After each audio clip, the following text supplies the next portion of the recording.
I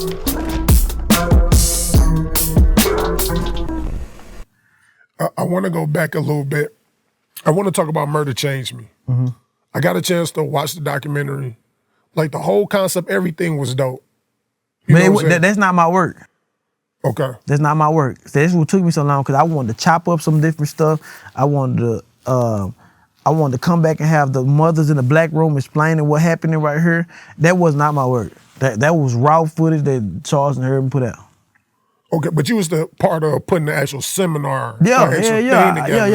But the footage of how you wanted to that was his camera people.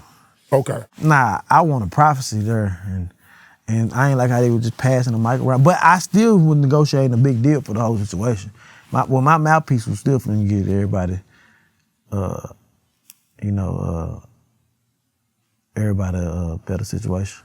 Maybe I'm weird and maybe I'm greedy, whichever way people want to paint it.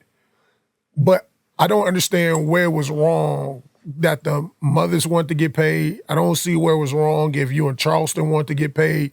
It's almost like it was a shadow or darkness casted on being able to make money off this project. And listen, I got kids. Them ladies lost their kid. We putting them on a like Tuka mama, nobody even know what she looked like. Yeah. We put her on the front line.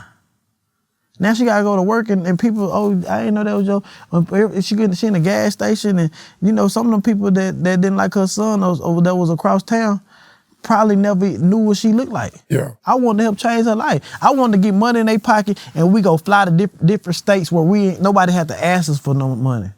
We were supposed to fly to different states. The mothers had their kids merchandise. They'd go tell their story in Cincinnati, Louisiana, Atlanta. We was gonna fly and make it, a whole little community of Murder Changed Me for all the mothers around and everybody that we pick up on the way through all this little journey of life.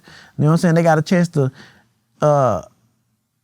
make money and tell their story. Because think about it.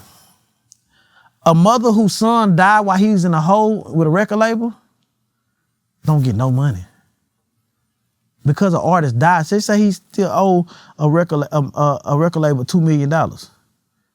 You don't get no money. Till they recoup. And when they die, as you can see, nobody else had them kids back. I mean, them rappers back. Like I got my artists back. Yeah. You understand what I'm saying? I've kept this shit going for 2 years. You understand what I'm saying? Pop Smoke, you don't hear nothing about him no more. Only thing you hear about King Von is if he was still alive, he'll be going to prison. That's real. You know what I'm saying?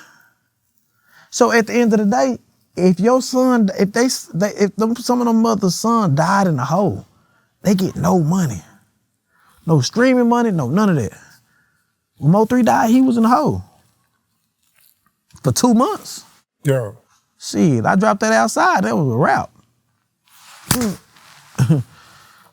What was it really that big of a conflict between the moms of who got paid well, who got more than another? Nah, none of that because I was negotiating a bigger deal where everybody would have been. They never did that with me, but everybody would have got a nice amount of money. Gotcha. That deal was gonna be worth damn near a couple million.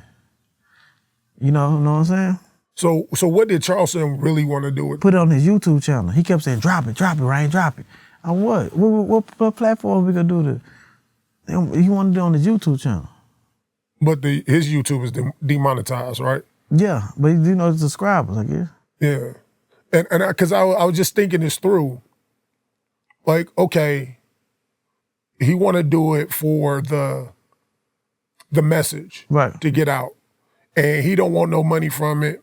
Nobody should get money from it. But then when you drop it on YouTube get to make money from it. Yeah. That's what I'm because saying. all the ads that they get to run yeah, on it. That's what I'm saying. We should, you know what I'm saying? So shit, at the end of the day, I was gonna put it through a machine. That's like me right now. Yeah. Saying, fuck that record label, we gonna just drop this album independently. That ain't finna do shit. It's finna get 10% of Instagram followers. You know what I'm saying? Yeah. Charles Gore got 200,000 subscribers. Something like that. I think that video was like at 50, 60,000. I was gonna put it through a whole machine. Is it too late to go back and try to, resolve it and put? It's tarnished. I don't like how you talk to them people, mothers, and all the other mothers that get in a situation, they got to worry about you flipping on them. Yeah. You understand what I'm saying?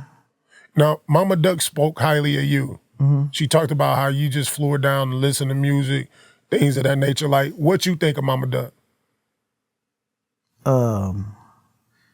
She a woman that lost kids in the war. Yeah. She been through more pain than any of them. All of them mothers, she lost more kids. It's death all through the Chicago area. Yeah. Tell me if I'm wrong or not. Because I believe, Charleston's issue with me was before I ever knew Charleston knew Mama Duck. You knew I flew to Chicago twice and interviewed her. And each time, I call Mama Duck. I'm like, Mama Duck, how much you want for an interview? She would say her amount. And she was like, but this amount's for 30 minutes. And the one thing I like about Mama Duck is Mama Duck stood on her business. When she mean 30 minutes, she meant 30 minutes. And once it hit like 31, 32 minutes, you had to pay that amount again if you want to keep coming, keep going. It's like your clock ran out. Yeah. And so I'm not going to say the amount that I paid her because I think that's personal, but I paid her set amount. So pretty much what Charleston was saying is that I paid Mama Duck $250 or whatever, but I made $10,000 on the interview. And he said, and I was bragging about making $10,000. Now, first of all, people know me. If you follow my Instagram, I don't. Yeah. I mean,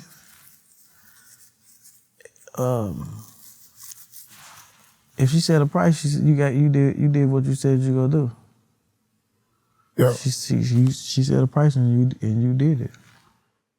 And so and that's what I was trying to tell people, because I know who told Charleston. It was my sister who got upset on some other shit. But at the end of the day, I'm a type of person. I'm gonna only do what I say I'm gonna do. I don't do nothing more or nothing less. I'm not if me and you agree on 500, I'm gonna pay you 500. If me and you agree at 500, I'm not gonna pay you 1,000. Because if I pay you 1,000, the first thing most people think, well, damn, if he could pay me 1,000, he probably really could have paid me 6,000, and it become an issue. So I always just do what I want to do, what we agree to. That's why I was asking with you in Charleston, where it seemed like y'all was mixing business and charity. It was kind of like what we doing for the mothers, and then it's like sound like charity, but then try to do business, but sound like charity. Yeah, nah, I should never did business. I just kept it as cool nigga partner nigga. Yeah. Cool. No, I don't regret it. It's cool. For sure. It's cool. Like, we in two different lanes.